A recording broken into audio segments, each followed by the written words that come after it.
Hello students, मैं जयपाल सिंह एक बार फिर आपके सामने हूँ पाचन तंत्र का दूसरा वीडियो लेकर। मेरा पहला वीडियो आपने देखा होगा, आपको पसंद आया होगा, और अगर आपको पसंद आया है तो उस वीडियो को लाइक करें, शेयर करें, मेरा चैनल सब्सक्राइब करें। पहला जो वीडियो था उसके अंदर हमने पाचन तंत्र के बारे में कुछ बातें करी थी कि पाचन क्या है, क्यों होता है और कैसे होता है, इस पर हम चर्चा कर रहे थे। और उसके अंदर हमने मुख और मुख गुहा के बारे में बात की थी। मुख गुहा के अंदर हमने तालु क्या काम करता है, जीभ क्या काम करती है, किस तरह से स्वाद का ज्ञान होता है, इसके बारे में हम बात करी थी। और हमने दांत के बारे में भी थोड़ी सी बात की थी। और दांत के बारे में हमने ये पढ़ा था कि मनुष्य के जो दांत है वो गर्त दंती होते हैं। दूसरी बात हमने उसके बारे में पढ़ी थी कि मनुष्य के दांत विषम दंती होते हैं। और तीसरी बात जो हमने करी थी वो ये थी कि मनुष्य के जो दांत होते हैं वो द्विबार दंती होते हैं। इनका क्या अर्थ है ये भी मैंने आपको समझाया था। गर्त दंती का मतलब जबड़े की जो अस्थि है उसके अंदर ये दांत धंसे हुए रहते हैं। दांतों की जो जड़ें हैं वो जबड़े की अस्थि में धंसी रहती है। विषम दंती जो है इसका मतलब है कि मनुष्य के जो दांत हैं वो एक जैसे नहीं होते, बल्कि 4 प्रकार के होते हैं। पहले है कृतनक, यानी कि इंसिजर्स। दूसरे हैं रदनक, यानी कि कैनाइन्स। तीसरे हैं अग्रचवर्णक, यानी कि प्रीमोलर्स। और चौथे जो हैं वो चवर्णक, यानी कि मोलर्स। इन दोनों का काम होता है चबाना। तो ये 4 प्रकार के दांत होते हैं। विषम यानी सब समान नहीं होते, सब अलग अलग तरह के होते हैं। तो 4 तरह के होते हैं। कृतनक, इंसिजर यानी कुतरने वाले, रदनक यानी कि चीर फाड़ करने वाले, और अग्रचवर्णक और चवर्णक जो हैं इनका काम होता है चबाना। तो ये जबड़े में कहां होते हैं इसकी बात करते हैं। मान लेते हैं कि इस डायग्राम में आपको ये ऊपर वाला जबड़ा है और ये नीचे वाला जबड़ा है। तो ऊपर वाले जबड़े में अगर मैं इसको 2 अर्धांशों में बांट दूं, ये ऊपर वाला ये जो पूरा जबड़ा है इसको मैंने 2 भागों में बांट दिया, ये अर्धांश और ये अर्धांश। तो इस अर्धांश में ऊपर की तरफ 2 कृतनक और नीचे की तरफ भी 2 कृतनक। ठीक वैसा ही इस अर्धांश में भी होगा, ऊपर की तरफ 2 कृतनक और वैसे ही नीचे की ओर भी 2 कृतनक होंगे।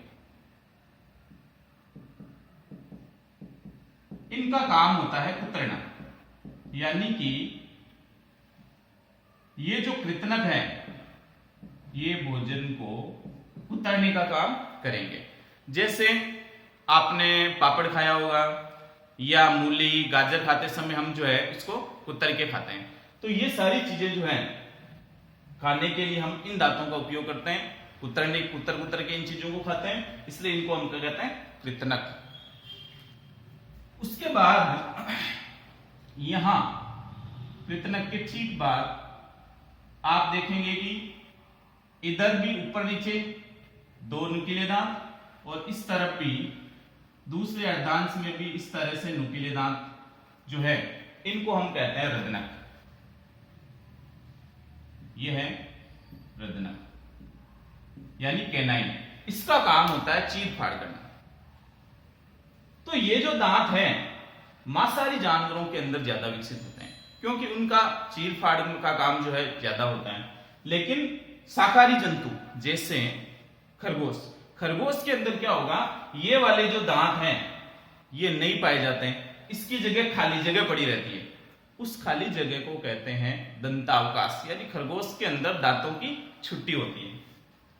जबकि हाथी जो होता है उसके अंदर आपने देखे होंगे कि दो दांत जो है वो बाहर की तरफ निकले रहते हैं। तो वो कौन से दांत होते हैं, वो होते हैं इंसिजर।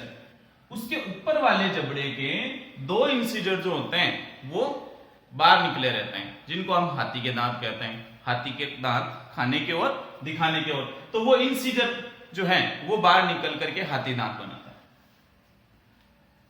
उसके बाद में आता है अग्रचवर्णक। ये ऊपर वाले जबड़े में भी 4 होते हैं और नीचे वाले जबड़े में भी 4 ही होते हैं।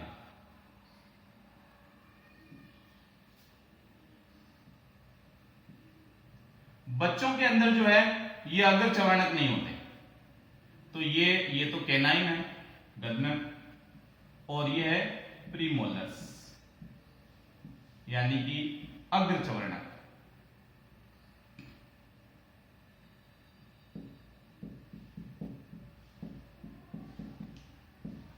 उसके बाद में बात करते हैं मोलर्स यानी चवर्णक की। ये ऊपर वाले जबड़े में भी 3 होते हैं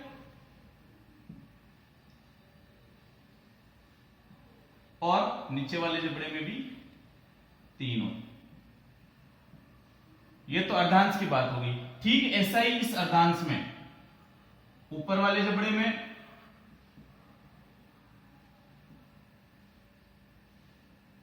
3 और नीचे वाले जबड़े में भी 3 होते हैं। मैं इनको अलग कलर से हाईलाइट कर देता हूं।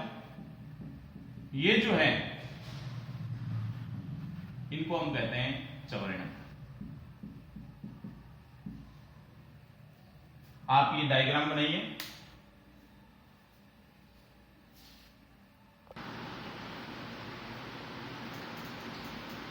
अब बात करते हैं दंत सूत्र की। दंत सूत्र क्या है?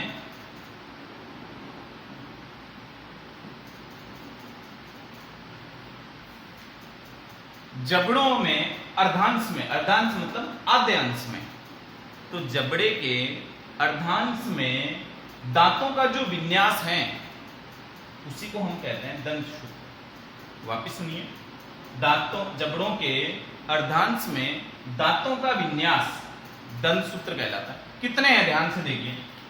अगर मैं पहले बात करूं इंसिजर की यानी कि कृतनक की, अर्धांश के अंदर कृतनक कितने, ऊपर 2 और नीचे वाले में 2, यानी अर्धांश में कुल 4 कृतनक हो गए। दूसरे रदनक यानी कैनाइन, कैनाइन देखिए एक ऊपर है और एक ही नीचे है। फिर प्रीमोलर्स यानी अग्रचवर्णक, ये 2 ऊपर है और 2 नीचे हैं। बच्चों में ये नहीं होते। और उसके बाद मोलर्स, ये कितने हैं, 1 2 3 ऊपर है और 3 ही नीचे हैं। यानी कुल ऊपर वाले जबड़े में 2 3 4 5 6 7 8 और नीचे वाले जबड़े के अर्धांश में भी 8, यानी कि कुल 16 दांत अर्धांश में होते हैं। तो इतने ही दांत इस अर्धांश में होंगे तो टोटल 16 दूनी 32 दांत जो है वो एक वयस्क में पाए जाते हैं। वयस्क यानी 18 से जो ज्यादा उम्र के हैं उनके अंदर जो है 32 दांत पाए जाते हैं। पर हमने पिछले वीडियो में आपको बताया था कि मनुष्य के दांत जो होते हैं वो 3 बार दंती है, जिसमें से 20 दांत जो होते हैं वो 2 बार आते हैं, जिनको हम दूध के दांत भी कहते हैं, और 12 दांत जो होते हैं वो एक ही बार आते हैं, जिनको हम स्थायी दांत कहते हैं। तो पहले हम बात करते हैं कि ये जो 20 दांत हैं वो कौन से हैं, यानी दूध के दांत। दूध के दांत कौन से हैं? तो अभी मैंने आपको बताया कि ये प्रीमोलर्स नहीं होते। तो दंत सूत्र देखिए, इंसिजर 2/2, कैनाइन 1/1, प्रीमोलर्स 0/0। क्योंकि प्रीमोलर्स बच्चों में नहीं होते हैं। तो प्रीमोलर्स कितने होंगे? 2 और 2 4 और 4 ही नीचे, यानी 8 दांत कम हो गए। और अब मोलर्स की बात देखते हैं, यानी बच्चों के अंदर देखें तो ये दांत नहीं होंगे, ये दांत भी नहीं होंगे, ये दांत नहीं होंगे, ये दांत भी नहीं होंगे। तो टोटल 8 दांत कम हो गए। अगर 32 में से 8 कम कर दें तो कितने बच्चे? 24। पर अभी तो हमने पढ़ा था कि दूध के दांत 20 होते हैं, यानी कि 4 दांत और कौन से हैं? दरअसल ये जो चवर्णक है मोलर्स का जो आखिरी वाले दांत है ऊपर वाले जबड़े के, ये दांत जो है ये कहलाते हैं अक्कल दांत। क्या कहलाते हैं? शाबाश, अक्कल दांत। तो अक्कल दांत यानी कि विजडम टीथ, ये कब आते हैं? 18 से 25 वर्ष की जब उम्र होती है तो इस दौरान अक्कल दांत आती है, यानी इससे पहले अक्कल नहीं होती। इस उम्र की इस रेंज में, इस परास के अंदर जो है ये 4 दांत आते हैं, तब जाकर के वयस्क के अंदर 32 दांत होते हैं, उससे पहले 28 दांत ही होते हैं। हाँ, तो इसका मतलब हुआ कि ये दांत जो है वो बच्चों में नहीं होंगे, इसलिए मोलर्स जो है उनकी संख्या 2/2, यानी ऊपर वाले जबड़े में भी ये 2 और नीचे वाले जबड़े में भी ये 2 ही होंगे। तो टोटल अगर मैं बात करूं तो 2 और 1 3 4 5 दांत ऊपर वाले जबड़े में और 5 ही नीचे वाले जबड़े के अर्धांश में, यानी इस अर्धांश में टोटल 10 दांत हैं। तो टोटल 10 दूनी 20 दांत जो होते हैं वो दूध के दांत होते हैं। आप समझ गए होंगे कि प्रीमोलर्स और अक्कल दांत यानी टोटल 1 2 3 4 5 6 दांत ऊपर वाले जबड़े में नहीं होते हैं बच्चों में, और 6 दांत नीचे वाले जबड़ों में नहीं होते, यानी 12 दांत जो होते हैं ये स्थायी दांत हैं, ये केवल वयस्क में होते हैं, दूध के दांत नहीं होते हैं, ये एक बार ही आते हैं। जबकि ये जो दांत है 20 बचे हुए हैं ये 2 बार आते हैं, इनको दूध के दांत कहते हैं। फिर देखो, मैंने आपको गर्त दंती के बारे में बात करी थी कि जबड़े के अंदर ये धसे हुए रहते हैं। तो क्या होता है कि ये जो कैनाइन है इनमें एक एक जड़ होती है, एक ही मूल होती है। मूल का मतलब क्या है? आप ये डायग्राम बनाइए, उसके बाद में मैं आपको दंत मूल के बारे में बताऊंगा।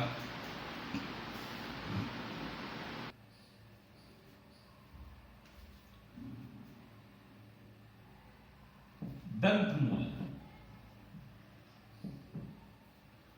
दांत गर्त दंती होते हैं। गर्त दंती का मतलब है कि मान लेते हैं कि ये ऊपर वाला जबड़ा है और ये नीचे वाला जबड़ा है, तो इसके अंदर दांत इस तरह से धसे हुए रहते हैं। तो इनका जो धसा हुआ भाग है उसको हम कहते हैं दंत मूल। ये दंत मूल जो होते हैं कुछ दांतों में 1 2 या 3 हो सकते हैं। जैसे अगर कृतनक की बात करें तो कृतनक के अंदर एक ही मूल होता है, यानी एक ही जड़ होती है। रदनक, उसमें भी एक मूल होती है। अग्रचवर्णक, इसमें भी एक मूल होती है। लेकिन प्रथम अग्रचवर्णक जो होते हैं उसमें 2 मूल होती है। यानी अगर दांत को उखाड़ कर देखें तो कृतनक, रदनक और अग्रचवर्णक की एक एक जड़ होगी जो जबड़े की अस्थि में धसी हुई होगी। लेकिन पहला अग्रचवर्णक, अभी हमने जो डायग्राम बनाया था उसके अंदर हमने कृतनक के बाद में यहां ऋतनक बनाया था और उसके बाद यहां पे अग्रचवर्णक बनाए थे। तो ये प्रथम इधर से और इधर वाले अर्धांश में ये प्रथम जो अग्रचवर्णक है उसमें 2 मूल होते हैं।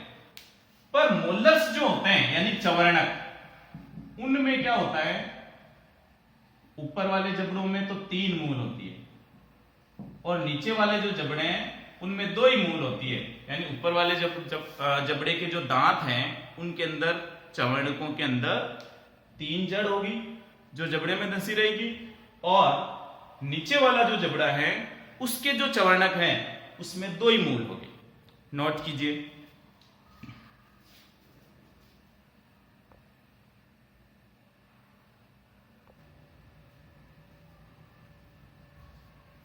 अब हम बात कर रहे हैं दांत की संरचना की। तो देखिए, दांत का केवल ये वाला जो भाग है, शीर्ष भाग जो आपको सफेद रंग का दिख रहा है, केवल यही हमें दिखाई देता है, बाकी के भाग हमें दिखाई नहीं देते। दरअसल दांत के 3 भाग होते हैं, शीर्ष भाग, ग्रीवा भाग और मूल भाग। मूल भाग वो होता है जो जबड़े की अस्थि के अंदर धंसा हुआ रहता है। जैसे मैंने अभी आपको बताया था गर्द दंती कि किसी में 3 मूल होती है, किसी में 2, तो ये 2 मूल है। इसका मतलब ये नीचे वाले जबड़े का जो चवर्णक है उस दांत का चित्र हम देख रहे हैं।